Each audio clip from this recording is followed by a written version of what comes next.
ఇన్నొద్దులు పోయినా ఇవన్నీ పాత చీరకు వచ్చే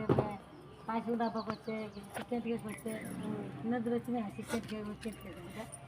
కొంటలే 1000 పెట్టి ఏదైనా 1000 పెట్టి వస్తాయి ఇప్పుడు 10,000 పెట్టి పట్టు చీర కొంటారు ఎందుకు ఇస్తారు వాళ్ళు కదా అక్క ఇస్తారా ఇక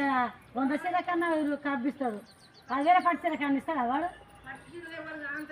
మరి అంటారా చెప్పు కేసీఆర్ చీరలు 3 ఉన్నాయి ఇంత డబ్బు తీసుకోవాలి కాలిపోయిన డబ్బాలు వేసుకొస్తాను మంచిగా ఏమన్నా గిన్నెలు తెచ్చినప్పుడు పట్టుకురా తీసుకోరా అది మంచిగా ఉన్నాయి తిరిగి గిన్నెలు మంచిగా ఇస్తా 350 ఇస్తా 350 నాకు 350 అయితే 1500 అయితే ఖర్చు వస్తుంది మొత్తం అది ఇస్తా 150 రూపాయి పెద్ద గిన్నె ఇస్తా